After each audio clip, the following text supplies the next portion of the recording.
Hola amigos, ¿cómo están? Me da gusto nuevamente compartir con ustedes una porción de los evangelios. Y en esta tarde quisiera compartir nuevamente el Evangelio de Mateo, capítulo 28.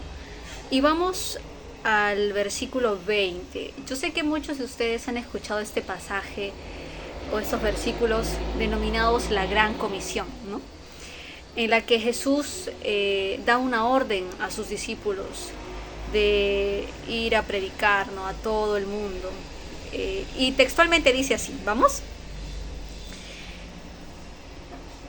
Por tanto, vayan y hagan discípulos de todas las naciones, bautizándolos en el nombre del Padre, del Hijo y del Espíritu Santo. Enseñen a los nuevos discípulos ¿a qué? A obedecer todos los mandatos que les he dado.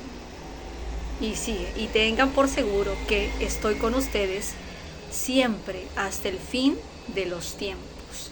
Y yo quiero detenerme en esta porción del versículo 20 en el que dice, ¿no? Enseñen a los nuevos discípulos a obedecer todos los mandatos que les he dado. Jesús, cuando estuvo aquí entre nosotros, Él no repitió literalmente los 10 mandamientos. Cada vez que le preguntaban cuál era el mayor mandamiento, Él decía, ama a tu prójimo como a ti mismo y ama al Señor tu Dios. Y que ambos son muy semejantes, ¿no? Entonces, esos 2 mandamientos también son un resumen de lo que habla la ley de Moisés, ¿sí? Pero digamos que Jesús no se puso literalmente a citar la ley de Moisés, pero sumó estos 2 mandamientos y los expresó literalmente. Aquí lo vemos registrado en las Escrituras. Cuando vemos en la vida práctica, también vemos estos mandamientos en la vida de Jesús. Sin embargo, Jesús le da un giro 360 a lo que en ese tiempo se creía cómo se debía guardar la ley. Los judíos en aquel tiempo habían hecho de la ley de Dios una carga. Incluso Jesús los reprende a los fariseos y maestros de la ley. Ustedes atan con llave el conocimiento del reino de Dios, no entran y tampoco dejan entrar. Y vez tras vez reprendía a los fariseos y maestros de la ley porque ponían una carga sobre otra a las personas que querían conocer a Cristo o no permitían conocer a Cristo. Y Jesús mismo tenía que venir para revelar realmente qué cosa significaba obedecer todos los mandatos que les he dado.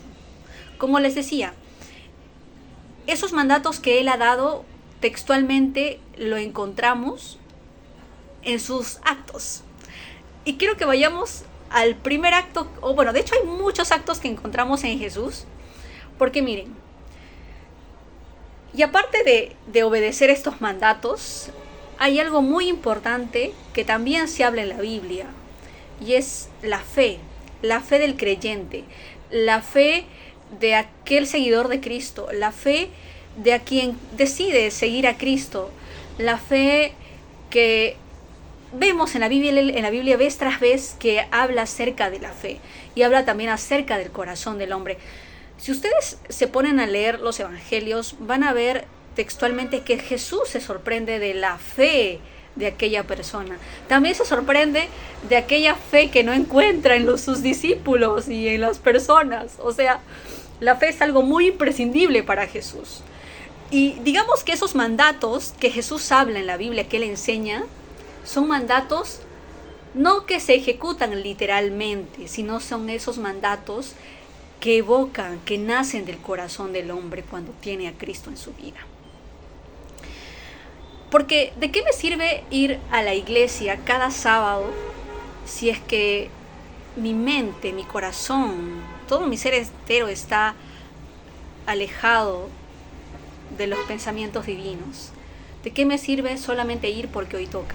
Entonces vamos a ver qué es lo que dice aquí en el libro de Mateo 9:12, que dice: ahora vayan y aprendan el significado de la siguiente escritura. Quiero que tengan compasión, no que ofrezcan sacrificios, pues no he venido a llamar a los que se creen justos, sino a los que saben que son pecadores.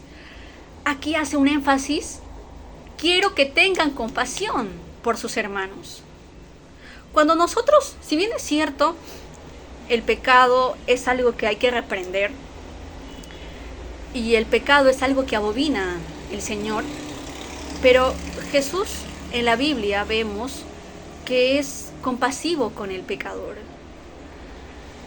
Y dice, no he llamado a aquellos que se creen justos, aquellos que se creen perfectos, aquellos que se creen lo mejor. No, dice a los que reconocen día tras día que son pecadores, que necesitan de Dios. A los que se humillan delante de Dios, derrama su corazón, su alma delante de Él, para que sean usados por su Espíritu, para que no sean los actos del ser humano buenos, sino que sea Dios actuando a través de ellos. Y vemos también que dice en Mateo 15:6-8, dice: ustedes anulan la palabra de Dios por el bien de su propia tradición. Este pueblo me honra con sus labios, pero su corazón está lejos de mí. Su adoración es una farsa porque enseñan ideas humanas como si fueran mandatos de Dios. Amigos, esto es importante porque muchas veces hemos tomado la ley de Dios como si fueran mandatos o ideas humanas. Pero en realidad, Jesús hace un énfasis en el corazón al guardar la ley. Incluso en educación tenemos un concepto del saber, o sea, qué es lo que el contenido, la información que el estudiante, el alumno recibe, del saber hacer.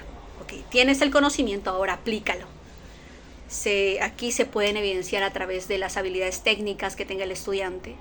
Pero hay una parte muy importante que creo que aquí el espíritu o la dimensión espiritual en el hombre ejerce, que es el saber ser. La gente puede enseñarte de memoria qué es la ley de Dios, puedes recitarlo. Incluso te pueden decir: tienes que ir el sábado, no adores imágenes, no adores a la Virgencita, no adores a este santo porque dice que no hay que hacerse imágenes. Tú lo puedes entender literalmente de esta forma. Pero el saber ser es algo muy profundo que nace del corazón del hombre. ¿Cuál es el motivo que te lleva a adorar a Cristo en sábado? Es que ¿quieres que Cristo sea levantado en tu vida? ¿O quieres que al yo entrar a la iglesia que me vean, que sé mucho, que hice la escuela sabática, que vengo con el mejor vestido, vengo con estudiantes de la Biblia? ¿Cuál es tu motivación? ¿Quieres que con las personas que has venido a la iglesia que aprendan de Cristo? ¿O porque yo soy la que traje más estudiantes de la Biblia? Tenemos otro texto que también menciona, ¿no? Dice, este es impresionante, porque Jesús, dice, quedó asombrado. Se dirigió, aquí está en Mateo 9:27, dice: al oírlo Jesús quedó asombrado, se dirigió a los que lo seguían y dijo: les digo la verdad, no he visto fe como esta en todo Israel. Miren que Jesús nuevamente se queda asombrado por la fe de aquellas personas que no pertenecían al pueblo de Dios. Sin embargo, los discípulos quedaron asombrados y preguntaron: ¿quién es este hombre? Hasta el viento y las olas lo obedecen. Se quedan asombrados por los milagros de Cristo. Vemos más adelante, nuevamente, ¿no? Aquí Jesús hace un énfasis y dice, ¿no? ¿Qué aflicción les espera, maestros de la ley religiosa y fariseos, hipócritas? pues se cuidan de dar el diezmo sobre el más mínimo ingreso de sus jardines de hierbas, pero pasan por alto los aspectos más importantes de la ley. Escuchen, la justicia, la misericordia y la fe. Y ahora estamos hablando de la fe. Más adelante hablaremos de la justicia y la misericordia, pero ya estamos tocando el tema de la compasión en la misericordia. La justicia es un tema muy importante también, porque lo que para nosotros es justo, o nuestras formas de hacer justicia humana, en realidad la justicia divina es otra cosa. Por fuera, dice, parecen personas rectas, pero por dentro el corazón está lleno de hipocresía y desenfreno. Estos son los aspectos más importantes de la ley, no te olvides. Y aquí, ¿no? Jesús les reclama a sus discípulos por la poca fe que tienen. Dice en Mateo 14:27, no tengan miedo, tengan ánimo, yo estoy aquí.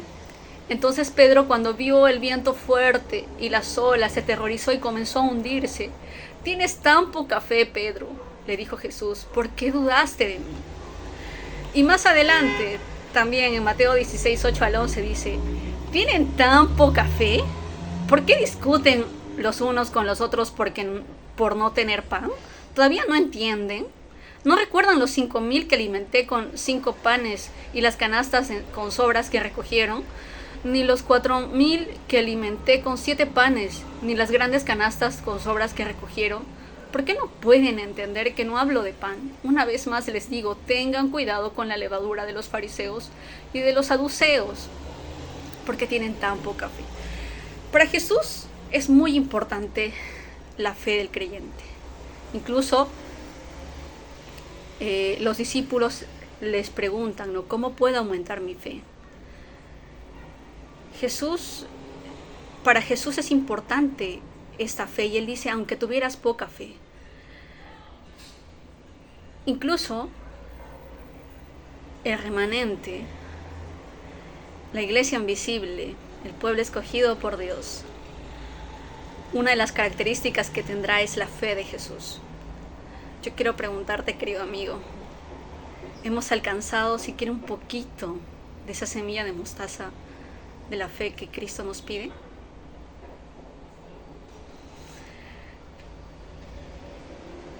Creo que es importante dar un giro 360 como Jesús lo hizo en su época, al momento de dar la verdadera interpretación de la ley.